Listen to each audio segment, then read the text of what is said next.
Este é o segundo bloco do APP-TV e o assunto hoje é marketing pessoal. Bom, Shapiro, eu fiquei de te perguntar lá no final do primeiro bloco como que se trabalha a imagem de um executivo ou de um profissional liberal para o público externo. Eu queria começar com os profissionais liberais. É o caso dos dentistas, médicos, advogados, enfim, toda a gama de profissionais que muitas vezes têm que vender a própria imagem para o mercado. Sim. Qual é o cuidado em relação a isso? Bom, em primeiro lugar, nem sempre as competências técnicas é que determinam o sucesso numa profissão. Elas representam 15% do sucesso em média. Quem diz isso não sou eu, é o Dale Carnegie, mais ou menos lá pelo ano 1937, quando escreveu o livro Como Fazer Amigos e Influenciar Pessoas. Os outros valores, então, são subjetivos? 85% das necessidades de competências para sucesso empresarial dependem do quê? De situações interiores, competências chamadas pessoais. Em primeiro lugar, fazemos uma avaliação através de uma ferramenta apropriada para isso. Essa ferramenta determina várias competências que são mais ou menos uma fotografia psicológica da pessoa naquele momento. Em cima dessa fotografia, dessas competências, nós determinamos os objetivos ao longo de um determinado tempo. Fazemos um trabalho de acompanhamento e de adequação face àquelas competências, até que a pessoa comece a apresentar determinados resultados. Nesse ponto, aplicamos novamente a ferramenta para sabermos quantitativamente como que está a oscilação dessa pessoa face às competências que são necessárias para o desempenho profissional, para o sucesso profissional esperado. É dessa forma que nós trabalhamos. E quando a gente fala em trabalhar a imagem para o externo, vem sempre à cabeça a situação, por exemplo, de dar entrevista, de aparecer bem em jornal, ou de poder falar, se colocar numa palestra, ou mesmo numa fala, numa associação, num sindicato, numa entidade de classe. Sim. Isso é importante também ou já se minimiza tudo isso? Importantíssimo. E o trabalho para isso requer algo que em uma palavra só seria dedicação. Outra palavra, estudo. A pessoa precisa se submeter a um processo disciplinar de relacionamento com ideias, livro, revista, entrevistas intensas através do coaching, até que ela se sinta em condições de se projetar perante um público e superar barreiras pessoais que ela tenha face a isso.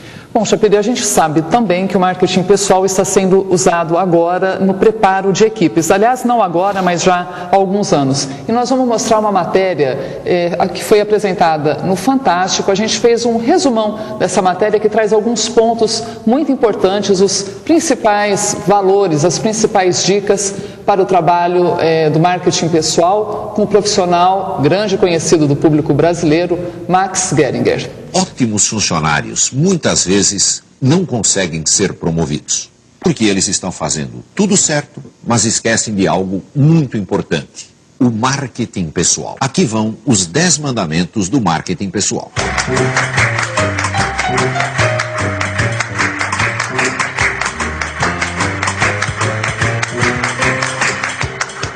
Primeiro, liderança. Algumas dessas pessoas têm uma habilidade muito maior de influenciar as outras. Ele está sempre preocupado, assim, se a gente precisa de alguma coisa. Ele que socorre a gente. Ele é um formador de opinião e a empresa percebe isso rapidamente. Segundo, confiança. Quando eu pergunto quanto foi o jogo, eu imediatamente olho para uma pessoa. Eu não falo assim, quanto foi? Essa é a pessoa em quem nós confiamos. Terceiro, visão. É alguém entender o que está fazendo e por que está fazendo. E sugerir pequenas mudanças para melhorar o próprio trabalho ou o trabalho dos colegas. Do que nós estamos falando? Pequenas ideias, uma por dia, de R$3. Muita gente fica esperando muito para ter a grande ideia na vida de 200 milhões de reais. E perde a oportunidade de ter a pequena ideia de todo dia. Quarto, espírito de equipe. É oferecer ajuda aos colegas, mesmo sem ser solicitado. De coração aberto, quantas pessoas realmente fazem isso?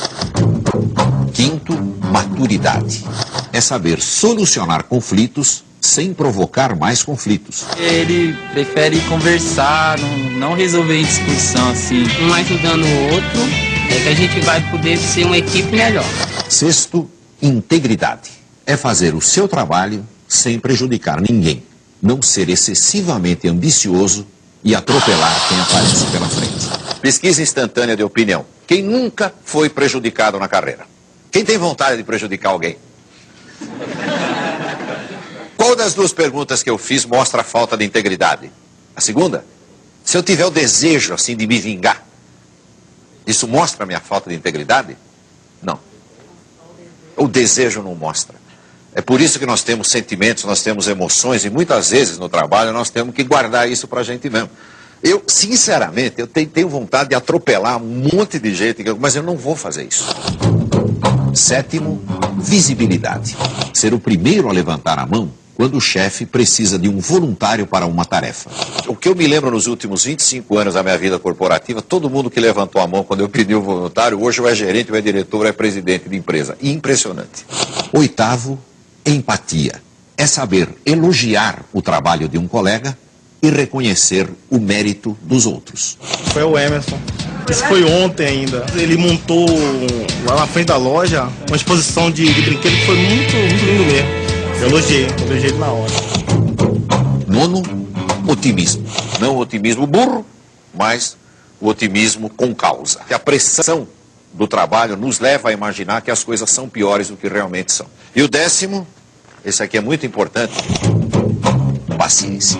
Isso é o que mais acontece com jovens recém-formados no mercado de trabalho. Normalmente uma pessoa com excelente formação acadêmica entra numa empresa e 6 horas depois ela está começando a pensar por que ela não foi promovida. De todas as qualidades que nós podemos ter, essa é talvez a que, se a gente não tiver, vai nos prejudicar.